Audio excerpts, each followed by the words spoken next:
નમસ્કાર, આપ જોઈ રહ્યા છો મંતવ્ય ન્યૂઝ અને હું છું આપની સાથે લખમા। સીન સપાટા મારતી અને ઘણી શોખીન સાથે જ કચ્છ સહિત રાજ્યમાં બહુ ચર્ચિત suspended police constable Nita Chaudhary ફરાર થઈ ગઈ છે। કોર્ટમાંથી નીતાના જામીન રદ થતાની સાથે જ તેની ધરપકડનો આદેશ આપવામાં આવ્યો, પણ પોલીસ નીતાને પકડે એ પહેલા તે ત્યાંથી ફરાર થઈ ગઈ હતી। લોકોને સલાહ આપતી લેડી કોન્સ્ટેબલ ફરી કાયદાનું સન્માન કરવાનું જાણે ચૂકી ગઈ હોય, ભૂલી ગઈ હોય અને તેના ઉપર મોટા માથાના હાથ હોવાની પણ ચર્ચા અત્યારે થઈ રહી છે, કારણ કે તેમના પતિ પણ રાજકારણમાં ખૂબ જ સક્રિય છે અને નીતાના બુટલેગરો સાથેના સંબંધો હોવાની ચર્ચા પણ અહીં ખૂબ જ થઈ રહી છે। હવે એક કોન્સ્ટેબલ જેવી નોકરીમાં આવા શોખ પૂરા કરવાના રૂપિયા આ ક્વીન પાસે ક્યાંથી આવે છે તે પણ એક મોટો સવાલ અહીં ઊભો થાય છે। ત્યારે આ સીનની શોખીન આખરે ક્યાં છે અને પોલીસના હાથ હજુ સુધી કેમ તેને પકડવા માટે ત્યાં સુધી નથી પહોંચ્યા, તેના પર કરીશું આજની વિશેષ ચર્ચા।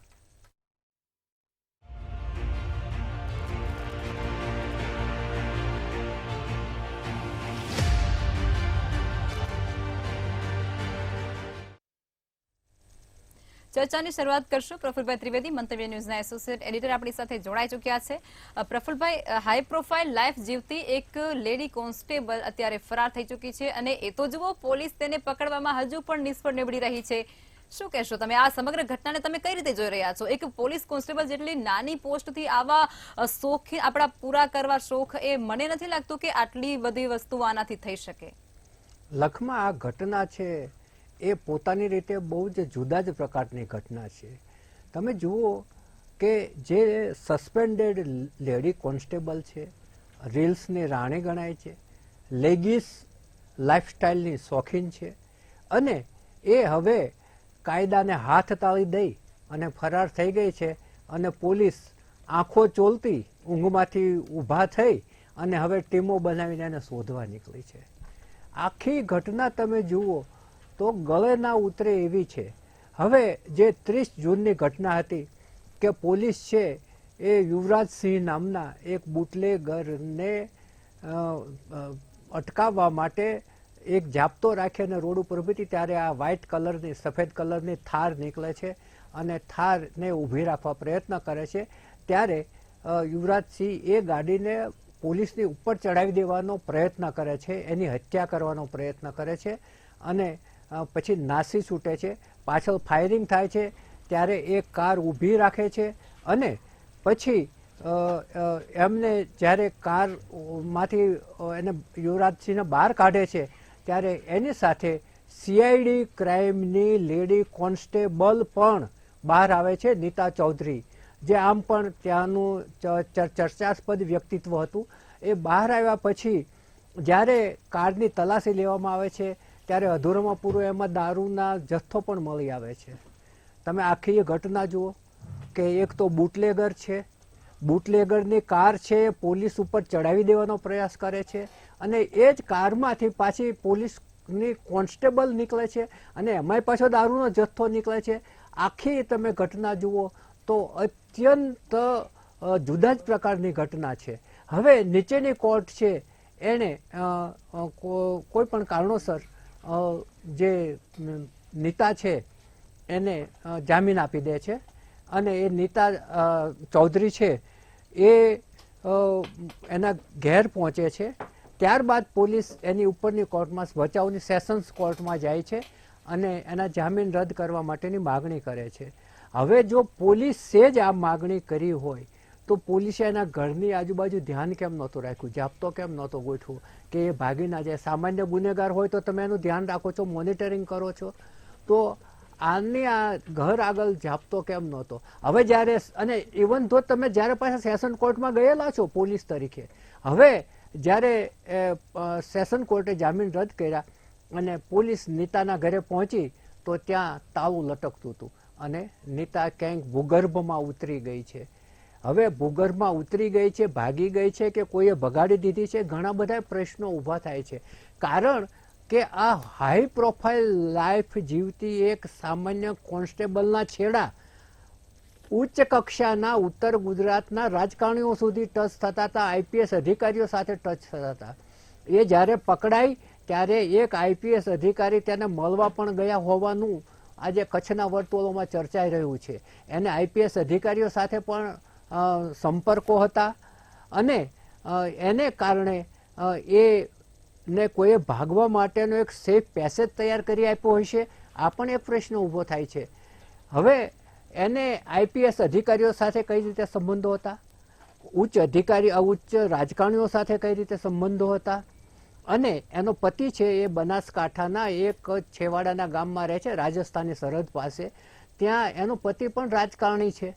એને મોટા માથાના રાજકારણીઓ સાથે નીતા ચૌધરીના સંબંધો હોવાનું એટલે બહાર આવ્યું છે કે પહેલાં એ એલસીબીમાં હતી અને એક હાઈ પ્રોફાઇલ કેસમાં ફસાઈ હતી. એ વખતે પણ આ જ રાજકારણીએ એને બચાવી લીધી હતી. એટલું જ નહીં, એની પસંદગીની જગ્યાએ સીઆઈડી ક્રાઇમમાં એની બદલી પણ કરી આપી હતી. અને આ જે યુવરાજસિંહ છે એ એલસીબીમાં હતી ત્યારે એની સાથે સંપર્કમાં આવ્યો હતો અને બંને ખુલ્લેઆમ ફરતા હતા. બુટલેગર અને કોન્સ્ટેબલ ખુલ્લેઆમ ફરતા હતા, જેની પોલીસ બેડાની અંદર પણ ચર્ચા હતી. પરંતુ આ બિંદાસ જીવવા ટેવાયેલી હતી એટલે બહુ એના પર ધ્યાન આપતી નહોતી. આજે પોલીસ તંત્ર જેવું જે એક શિસ્તબદ્ધ જૂથ ગણાય છે, શિસ્તબદ્ધ બેડું ગણાય છે, આ બેડાની અંદર આ કઈ રીતે અત્યાર સુધી પોલમપોલ ચાલતી રહી કે આ મહિલા કોન્સ્ટેબલ પોલીસના પહેરવેશમાં પણ રીલ્સ બનાવતી હતી અને એને અનેક વખત ઉચ્ચ અધિકારીઓએ આ અંગે એને ટોકી કે ઠપકો પણ આપ્યો, પરંતુ એ એક કાને સાંભળી બીજા કાને કાઢી નાખતી હતી. કેમ કે એને એ બાબતનું અહમ હતો કે મારે ઉચ્ચ અધિકારીઓ સાથે સંબંધો છે અને મારે ઉચ્ચ રાજકારણીઓ સાથે સંબંધો છે, આ લોકો મને કાંઈ કરી શકવાના નથી, એટલા માટે બિંદાસ હતી. એ હેલિકોપ્ટરમાં ચડતી ને હેલિકોપ્ટરમાંથી ઉતરતી એવા રીલ્સ બનાવે છે. થાર ગાડીમાં ફરતી હતી એના રીલ્સ બનાવે છે. પાછું એ થાર ગાડી અધૂરામાં પૂરું જે કચ્છ જિલ્લાના એક પત્રકારના નામે છે. હવે પત્રકારના નામે થાર છે અને ફેરવતી હતી આ, એટલે ખરેખર માલિકી કોની છે એ પણ પ્રશ્ન ઊભો થાય છે કે માલિકી એ પત્રકારની છે કે આની છે. તો એ ખરીદતી વખતે પૈસાનો ચેક કોણે આપ્યો હતો એ પણ એક રિસર્ચનો વિષય છે. હવે આ જે નીતા ચૌધરી છે અને એનો પતિ છે, બંનેના ફોન પણ ક્યાંય ને ક્યાંય તો વપરાતા જ હશે. પોલીસ કેમ ઝડપથી એને પકડી નથી શકતી? જો આને પકડી નહીં શકે તો પોલીસ માટે આ એક કલંક સમાન બાબત હશે. આમ પણ અત્યારે કલંક લાગી ગયું છે. એ કલંક વધુ ને વધુ ઘેરું બનતું જશે. કેમ કે એક તો વાડ ચીભડા ગણે છે. વાડ છે એ ચીભડા ગળવાનું કામ કરે છે કે જે વાડે રક્ષણ કરવાનું છે, રક્ષક જ ભક્ષક બને છે. આજે જે પોલીસ છે એને દારૂબંધી અટકાવવાની છે, પોતે જ દારૂ ભરેલા વાનની અંદર ફરે છે. એટલે આ આખી જે ઘટના છે એ જે પોલીસ તંત્ર છે એ જે પોલીસ તંત્રની શાખને ચોક્કસપણે ધક્કો પહોંચાડનારું છે. અને એમાં પણ એને જો કોઈ ભાગી જવામાં મદદ કરી હશે, આ બાબત બહાર આવશે તો આ ધક્કો છે એની જે ઇમેજ છે એ વધારે બગડશે પોલીસ તંત્રની. બિલકુલ ચોક્કસથી. ચર્ચામાં આપણી સાથે અંબાલાલ ચૌહાણ જોડાઈ ચૂક્યા છે, પૂર્વ આઈપીએસ અધિકારી છે. સર, આપનું સ્વાગત છે મંતવ્ય ન્યૂઝમાં.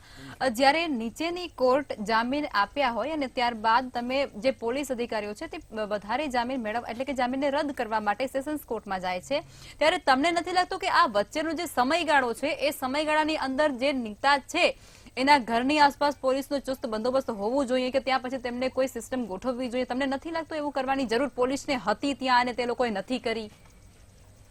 પહેલી વાત, સાહેબે નીતા ચૌધરીના મોબાઈલ વિશે કહ્યું તો નીતા ચૌધરીનો મોબાઈલ પોલીસે કબજે લીધો છે એવી હકીકત બહાર આવી રહી છે. એ એક વાત છે. હવે બીજી વાત એ છે કે કારણ કે અને આમે એ પોલીસમાં છે એટલે એને ખબર હોય કે મારા મોબાઈલ ઉપરથી મારું લોકેશન ખ્યાલ આવી જાય, એટલે એ બાબતમાં એ સાવચેત રહી હશે. અને ત્રીજી વાત, જે સવાલ આપે જે ઉપાડે એ બહુ વ્યાજબી છે. પણ એક વખતે એક માણસને જામીન મળી જાય એટલે પોલીસને એમ હોય કે હવે ઉપર પણ જામીન મળી જશે, એટલે પોલીસની લેથાર્જી છે. અને જે આખું જે બન્યું છે એટલે પોલીસે એના ઉપર જાપ્તો તો ઠીક છે, પણ એમ કે છુપી પોલીસની મદદથી એના ઉપર એક વોચ રાખવા જેવી હતી. એ હકીકત છે. ક્યાં આવે છે, ક્યાં જાય છે, અથવા જરૂર પડે તો એને તાત્કાલિક ત્યાં જો જામીન કેન્સલ થાય તો અહીંયા તાત્કાલિક એની ધરપકડ થઈ શકે. એ પ્રકારનું ગોઠવવું જોઈતું હતું, પણ આમાં એ પોલીસની બેદરકારી એ દેખાઈ આવે છે. અને સમગ્ર પ્રકરણ જોતાં એવું લાગે છે કોઈએ મને એમ પણ કહ્યું એ સમાચાર હવે બરાબર છે કે કેમ, પણ એ જાડેજા પોતે પણ એ સસ્પેન્ડેડ ડિસમિસ કોન્સ્ટેબલ છે એવું જાણવામાં આવ્યું છે. કદાચ વાત સાચી હોય, કદાચ ખોટી પણ હોય, કારણ કે અત્યારે જે પૂરેપૂરા સમાચાર હજુ બહાર આવ્યા નથી. પણ એટલે હવે એ છે ને, she will be trying to gate આગોતરા જામીન હાઈકોર્ટમાંથી, અને આગોતરા જામીનની અથવા એ રીતે કોશિશમાં હશે. એટલે એ પ્રમાણે પોલીસે તપાસ કરવી જોઈએ. અને આ જે છે સમગ્ર પ્રકરણ એ ખરેખર પોલીસ માટે લાંછનરૂપ જ છે એટલું જ નહીં, પણ રાજ્ય સરકાર માટે પણ લાંછનરૂપ છે. કારણ કે જ્યારે એને સારા સારા પોસ્ટિંગ મળતા હોય, ઉચ્ચ રાજકારણીઓ સાથે એના એ સંબંધો હોય, તો એનો મતલબ એમ કે ગવર્મેન્ટ પોતે પણ આ રીતે એમાં ઇન્વોલ્વ છે એવું સ્પષ્ટપણે દેખાઈ આવે છે. અને પ્રજાએ પણ આ પ્રશ્ન, આવો પ્રશ્ન માત્ર કચ્છમાં જ છે અને કચ્છમાં જ બન્યો છે એટલે બહાર આવ્યું છે, પણ એ લગભગ દરેક જિલ્લામાં 2-4 એવા વ્યક્તિઓ પોલીસ ખાતામાં હોય જ છે, ગમે તે કોન્સ્ટેબલ લેવલમાં હોય, PSI લેવલમાં હોય કે ઉપર IPS લેવલમાં હોય. એટલે એવા બનાવો એ બનતા જ રહે છે. એટલે સમગ્ર પ્રજાએ અને સમગ્ર તંત્રે એમાં જાગવાની જરૂર છે. પ્રફુલ્લભાઈએ બરાબર પૂરેપૂરું એનું આપણને વિશ્લેષણ આપ્યું છે. અને એ પ્રમાણે જોતા, અને આપણો કાયદો અને વ્યવસ્થાની દ્રષ્ટિએ પણ જોતા, અને ગુજરાત રાજ્યની દ્રષ્ટિએ પણ જોતા, મેં અવારનવાર કહ્યું છે કે ગુજરાતમાં દારૂબંધી છે એ તો એક દુનિયાનો સૌથી મોટામાં મોટો જોક છે. પણ એ છતાં બી જે રહ્યું સહ્યું, જે કંઈ આપણી ક્રેડિટ છે, ઇજ્જત છે, એ વધારે ન બગડે એ માટે પણ આપણે તંત્રે, એટલે પોલીસ તંત્રે અને રાજ્ય સરકારે એના માટે પૂરેપૂરી કોશિશ કરવી જોઈએ. અને એ જલ્દી ઝડપાઈ જાય, કારણ કે હવે એના જામીન પણ કેન્સલ થયા છે. એટલે ડિસ્ટ્રિક્ટ કોર્ટે પણ વિચાર્યું હશે, એની સામે જે દલીલો અને કાઉન્ટર દલીલો એની સામે એ થઈ હશે, અને પછી જ કેન્સલ કર્યું હશે કે ભાઈ આમાં જામીન આપવા જેવા નથી. કારણ કે 307 જેવો એટલે IPCનો, હવે તો નવો BNS આવી ગયો છે, એની જે કોઈ કલમ હોય એ પ્રમાણે આ કોઈની હત્યા કરવાનો પ્રયાસ, અને એ પણ પોલીસ ઓન ડ્યુટી, અને એ પણ પોલીસ ઓન ડ્યુટી જો કરે તો ઇટ ઇઝ રિયલી આપે કહ્યું એમ કે ભાઈ વાડ ચીભડા ગળે રક્ષક જ ભક્ષક બને, તો પછી બધું ક્યાં જઈને આ પાપ અટકશે એ જ એક સવાલ ઊભો થાય છે. એટલે ખરેખર એ બહુ શરમજનક છે ગુજરાત માટે, ગુજરાત સરકાર માટે, ગુજરાત પોલીસ માટે. અને આ બધું તાત્કાલિક અટકે અને એની બરાબર તપાસ થાય, અને જે કોઈ અધિકારીઓ રાજકારણી એમાં સંડોવાયેલા હોય એમને પણ કોર્ટમાં લઈ જવામાં આવે અને એના ઉપર પણ કામ ચલાવવામાં આવે. બિલકુલ, ચોક્કસથી. અને આ બેન ઉપર કોઈ મોટા અધિકારીના હાથ હોય અને હોવા જ જોઈએ તેવું પણ અત્યારે સ્પષ્ટ લાગી રહ્યું છે. અને એવા આક્ષેપો રોજબરોજ થઈ રહ્યા છે અંબાલાલ સર. નહીં તો આ શક્ય જ નથી. વરના આ શક્ય ના હોય. બિલકુલ સાચી વાત. પ્રફુલ્લભાઈ, તમને શું લાગે છે, આ ખરેખર નીતા છે ફરાર થઈ છે કે પછી એને ફરાર કરવામાં આવી છે? તમને શું લાગે છે? ભાગી ગઈ છે કે ભગાડી દીધી છે? હા, બસ આપણે એ શબ્દ વાપરીએ તોય ચાલે. હા, કે ભગાડી દીધી છે કે ભાગી ગઈ છે? મને એવું લાગે છે કે એને ભાગવામાં કોઈએ સેફ પેસેજ તૈયાર કરી આપ્યો હશે. જ્યારે સેશન કોર્ટમાં ગયા ત્યારે પોલીસે એનું વોચ કેમ ના રાખી.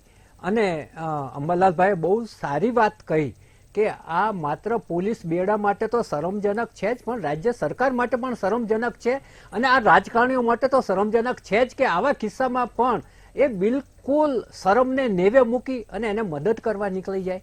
એટલે જો મદદ ના કરી હોય તો એ ભાગી ના શકે.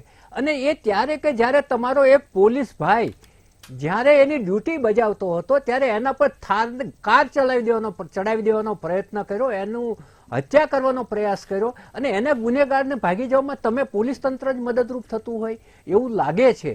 પરંતુ આ આખી ઘટના છે બધા માટે, સમાજ માટે પણ શરમજનક છે કે આપણા શિક્ષિત, શાંત અને સંપન્ન ગુજરાતમાં આવું બધું બની રહ્યું છે.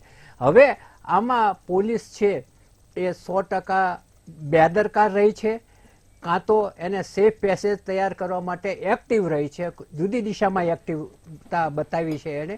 એટલે કોઈ ભગાડી દીધી હોય એવું ચિત્ર ચોક્કસપણે ઊભું થાય છે. અને નીતા ચૌધરીની આવડત માટે આપણે ચોક્કસ એને પીઠ થપથપાવી જોઈએ કે એની રેન્જ જુઓ અંબાલાલભાઈ, કે એને રાજકારણી સાથે પણ સંબંધ છે, IPS અધિકારી પણ સાથે પણ સંબંધ છે, પત્રકાર સાથે પણ સંબંધ છે. કેમ કે એ જે કાર વાપરે છે એ યોગેશ લિંબાચિયા નામના કચ્છના એક સમાચાર પત્રમાં કામ કરતા પત્રકારની એટલે પત્રકાર સાથે પણ પાછા સંબંધો છે અને બુટલેગર પાસે પણ સાથે પણ સંબંધો છે. એટલે એની જે સંબંધોની રેન્જ છે એ બહુ આશ્ચર્યજનક છે કે બુટલેગર સાથે સંબંધો છે અને આઈપીએસ અધિકારી સાથે સંબંધો છે, રાજકારણી સાથે સંબંધો છે અને પત્રકાર સાથે સંબંધો છે. એટલે આ આમની આવડત માટે ચોક્કસપણે આપણે એની પીઠ થપથપાવી જોઈએ કે આ કોન્સ્ટેબલ છે, કોન્સ્ટેબલ પણ બહુ ઊંચી માયા છે અને ઊંચી માયા છે માટે જ એને મદદ મળી રહે છે. બિલકુલ. અંબાલાલ સર, મને એ સમજાવો કે જ્યારે પણ પોલીસની અંદર કે સિસ્ટમની અંદર કોઈ નોન કરપ્ટેડ ઓફિસર હોય છે જે ક્યારેય પણ લાંચ નથી લેતો, એ ક્યારેક નાની એવી વસ્તુમાં સંપડાઈ જાય છે તો એના આપણે આમ કહીએ કે ભમરો ભૂસી નાખે એવું એની સાથે કરી નાખે છે. પણ આ બેનને તો તમે જુઓ, એ તો આટલું બધું કરી ચૂકી છે અને હજુ પોલીસ તેને પકડવામાં જ નિષ્ફળ નીવડી ચૂકી છે. થાર ગાડીની અંદર તે ફરે છે, હેલિકોપ્ટરમાં સીન સપાટા મારે છે. એક કોન્સ્ટેબલ જેવડી નોકરીથી આ બધું તો શક્ય ન હોઈ શકે. અને એક થાર ગાડીની અંદર દારૂના જથ્થા સાથે અને એ પણ કોઈ પોલીસ કર્મચારીને ઉડાવી દેવા એટલે કે મારી નાખવાના કોશિશના ઈરાદા, આ બધું કેટલું યોગ્ય? તમને આ આખી ઘટનામાં તમને શું એવું લાગે છે જેના પર કાર્યવાહી થવી જોઈએ? અસામાન્ય ઘટના છે, બિલકુલ અસામાન્ય ઘટના છે. આમાં હવે આપણે એક વખતે જોઈએ કે ભાઈ આ દારૂની હેરફેર અને એની સાથે પોલીસ સંકળાયેલી હોય એ જુદી વાત છે. ઓફકોર્સ એ પણ ગુનો જ છે. પણ જે એને મારી નાખવાની જે કોશિશ કરી છે, ગાડી બીજાઓ ઉપર ચડાવી નાખવાની જે કોશિશ થઈ છે, ઇટ ઇઝ રિયલી ડેન્જરસ. અને આ લોકોની મેન્ટાલિટી ક્યાં સુધી પહોંચે છે? જ્યારે પોલીસ, પત્રકાર, ગુનેગાર અને રાજકારણીઓ એવા લોકો ભેગા થયા, it becomes very deadly combination અને એ પ્રજા માટે પણ બહુ ખતરનાક છે. આજે તો ખાલી એમને સમજો કે દારૂ પકડવાની એમને ભીતિ હતી તેટલા માટે દારૂ એ જે ગાડી છે એ પોલીસ ઉપર એ ચડાવવાની કોશિશ કરી. પણ એ કાલે સ્મગલિંગમાં નહીં હોય, કાલે એ નાર્કોટિક્સમાં નહીં જોડાય, પરમ દિવસે એ જ લોકો આપણા ઉપર મિનિસ્ટર બનીને રાજ્ય કરશે. એટલે આવું બધું જે બનવાની જે શક્યતાઓ છે એ મૂળમાંથી જ એને તંત્રએ દબાવી દેવી જોઈએ. પછી એ પોલીસ ખાતું હોય કે બીજું XYZ ગમે તે ખાતા હોય, અને એમાં પણ આ બધી જે મિલીભગત જે થાય છે અને એમાં પ્રજાના પણ અમુક માણસો બીજા પણ એમાં સંડોવાયેલા હશે કે જે એમને છાવરતા હશે. અત્યારે એ ક્યાંક સેફ હાઉસમાં ક્યાંક આરામથી ફરતી હશે કે કોઈ જગ્યાએ કોઈ ટીવી વિડીયો જોતી હશે કે ક્યાંક એના બીજા ફ્રેન્ડ સર્કલ સાથે ફરતી હશે. અને સાથે સાથે જે બીજા આ રીતે એને જે આશરો આપનારા છે એ લોકો પણ ગુનો જ કરી રહ્યા છે. કારણ કે ગુનેગારને આશ્રય આપવો એ પણ એક પ્રકાર એ પણ એ ગુનો જ છે. અને એટલે જોવા જઈએ તો આપણું જે પ્રજાનું ખમીર છે કેટલું એ છે, બીજી બાજુ આપણું તંત્ર કેટલું પોલમપોલ ચાલે છે એ છે, ત્રીજી બાજુ રાજકારણીઓ પણ એને સપોર્ટ કરે છે. એટલે આ બધું જોવા જતાં આપણે એક બહુ જ જેને કહેવાય ને કે સમાજમાં નિંદનીય રસ્તા ઉપર જઈ રહ્યા છીએ અને એ ગમે તે પ્રકારે એને અટકાવવું જોઈએ. અને એના માટે ઉચ્ચ કક્ષાથી એક બિલકુલ ગંભીર પ્રકારના એની સામે પગલાં લેવા જોઈએ. જરૂર જણાય તો માની લો કે ત્યાં રાજસ્થાનની બોર્ડર ઉપર એનું ઘર કે એના પિતાનું ઘર કે જે કોઈ હોય તો રાજસ્થાનની પોલીસને પણ એલર્ટ કરવી જોઈએ ત્યાંની બોર્ડર ઉપરની કે ભાઈ આ પ્રકારના ગુનેગારો છે અને જો તમારી હદમાં ક્યાંય એ હોય તો એ અમને એ સમાચાર પહોંચાડો અથવા એમને ત્યાં એરેસ્ટ કરીને અમને સુપ્રત કરો. એટલે આજુબાજુના બીજા રાજ્યો જ્યાં પણ એમની જવાની શક્યતા હોય, રહેવાની શક્યતા હોય ત્યાં પણ રેડ પાડવી જોઈએ અને એમને એ ગમે તેમ કરીને એમને એ જબ્બે કરવા જ જોઈએ. એટલે આ આખી જે ઘટના બની છે ને અંબાલાલ સર, એના પરથી એ સાબિત થઈ જાય છે કે આપણી સિસ્ટમ ક્યાં સુધી સડેલી છે અને ક્યાં સુધી એની અંદર સડો બેસી ગયો છે. હવે પ્રફુલ્લભાઈ, ગુજરાતની અંદર સતત એવા દાવા થાય છે કે દારૂબંધી છે અને પોલીસ સખત કાર્યવાહી કરી રહી છે અને રોજ આટલા હજારોનો દારૂ પકડાય છે. એ બધું આપણે સ્વીકારીએ, માની લઈએ અને એના પર ચાલી જઈએ, પરંતુ આ પોલીસ કોન્સ્ટેબલ પોતે ઓન ડ્યુટી કોઈ કારની અંદર દારૂનો જથ્થો લઈ અને નીકળી પડે છે એક બુટલેગરની સાથે અને બુટલેગરની જેમ, એ કેટલું યોગ્ય? લખમાં અંબાલાલભાઈએ એક સારો શબ્દ વાપર્યો, એને હું બીજી રીતે રજૂ કરું છું કે આપણે બહુ જ એક શરમજનક ત્રિભેટે આવીને આપણો સમાજ ઊભો છે, આપણી સમાજની વ્યવસ્થા ઊભી છે, આપણી પોલીસ તંત્રની જે કાયદો અને વ્યવસ્થા છે એ આવીને એવા ત્રિભેટે ઊભી છે કે જ્યાં આ બુટલેગરો ભાગે છે અને કોઈ પણ જાતની શરમ રાખ્યા વગર એને કોઈને કોઈ તત્વો મદદ કરે છે. એટલે આ એક બહુ જ શરમજનક ત્રિભેટે આપણે આવીને ઊભા રહી ગયા છીએ, આપણો સમાજ, આપણી સરકાર, આપણું તંત્ર. હવે તમે જે વાત કરી કે દારૂબંધીની ને એમાં પોલીસ કઈ રીતે હોઈ શકે, આ જે ઘટના બનીને એને ઘણા બધા સવાલો ઊભા કર્યા છે કે પોલીસ અને બુટલેગર એક સાથે એક કારમાં કઈ રીતે હોઈ શકે, નંબર 1. અને એ પણ કાર પાછી પોલીસની છે, પોલીસ કોન્સ્ટેબલની છે એવું કહેવાય છે, કારણ કે એ પાછું નામે તે પાછું પત્રકારના નામે છે, પરંતુ ફેરવતી હતી આ નીતા. બીજો સવાલ એ ઊભો થાય છે કે પોલીસની હાજરી વાળી કારમાં દારૂનો જથ્થો કઈ રીતે હોઈ શકે, આ બીજો પ્રશ્ન છે. ત્રીજો પ્રશ્ન એ છે કે પોલીસ જે કારમાં બેઠી હોય એ જ કાર પોલીસને ઉડાડી દેવાનો પ્રયત્ન કઈ રીતે કરે, આ ત્રીજો ગંભીર સવાલ છે. ચોથો સવાલ એ છે કે પોલીસ કોન્સ્ટેબલને ભગાડવામાં મદદરૂપ કોણ થયું, ક્યારે થયું, કઈ રીતે થયું એ શોધવાનો વિષય છે. કારણ કે પોલીસ જ્યારે એના ઘેર જાય છે ત્યારે તાળું જુએ છે, પણ પહેલાથી ધ્યાન નથી રાખતી કે આ નીતાબેન કરે છે શું જામીન મળ્યા પછી. એથી આગળ જુઓ કે જો કોન્સ્ટેબલ માટે કોઈ આઈપીએસ કે રાજકારણી મદદરૂપ થતું હોય અને એને મદદરૂપ થવાના કારસા રચતું હોય તો આ નવા 3 કાયદા જે આવ્યા છે કે જેમાં એક કહેવાતું હતું કે પોલીસ રાજ આવશે, એ 3 કાયદાના પણ લીરા ઉડી ગયા છે. કેમ કે એમાં તો બહુ કડક જોગવાઈઓ છે. જો કડક જોગવાઈઓ છે તો આ બધું થઈ કઈ રીતે રહ્યું છે. અને સૌથી છેલ્લે વાત એ છે કે ગુજરાતની અંદર ભાજપનું શાસન લાંબા સમયથી છે.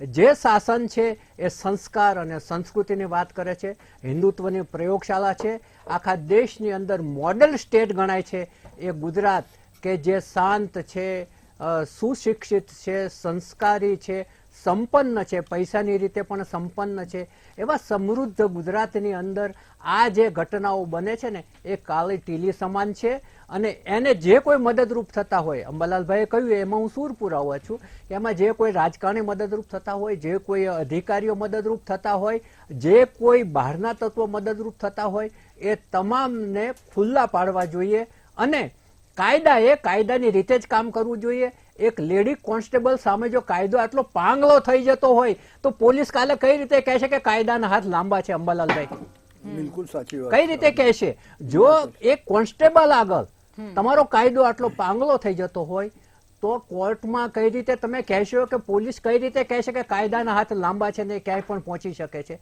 આ બધું જ છે ને એ હવે પડકારરૂપ થતું જાય છે અને બહુ જ શરમજનક ત્રિભેટ આવીને આપણો સમાજ ઉભો છે. બિલકુલ ચોક્કસથી. અને સર, આજે ખાખી નીતાને મળી છે ને એના માટે લોકો દિવસની રાત વિદ્યાર્થીઓ મહેનત કરતા હોય છે, છતાં પણ તે લોકો વંચિત રહી જતા હોય છે. ખેર, અંબાલાલ સર અને પ્રફુલ્લ સર બંને જોડાયા તે બદલ બંનેનો આભાર. સીન સપાટા એ એક્ટરનું કામ છે, સીન સપાટા કરવાય, પરંતુ ચાલુ ડ્યુટી પર કોઈ પોલીસ કર્મચારી એ કરે એ એને શોભા નથી આપતું, એનાથી થતું પણ નથી. અને જો તમારે એ કરવું હોય તો પછી વર્દીને લાંછન લાગે તેવા કારનામાં તો એટલીસ્ટ તમે ના કરતા રહો. બુટલેગરો સાથે સંબંધ ધરાવતી હોવાના આક્ષેપ અને આવી નાની નોકરીમાં આવા મોટા શોખ પૂરા કરવા, આ બધાનો એક જ તારણ નીકળે છે કે નીતાના ઉપર ગોડફાધરના હાથ હોવા જ જોઈએ અને હશે જ. કારણ કે આખી કચ્છ પોલીસ નીતાને ન શોધી શકે એ વસ્તુ માનવામાં આવે જ નહીં. ખેર, પોલીસ ટીમ બનાવી રહી છે અને હર વખતની જેમ તપાસ કરે જાય છે. હવે નીતા ક્યારે પકડાશે, આ ક્વીન નીતા ક્યારે ઝડપાય છે તે જોવું રહ્યું. નમસ્કાર.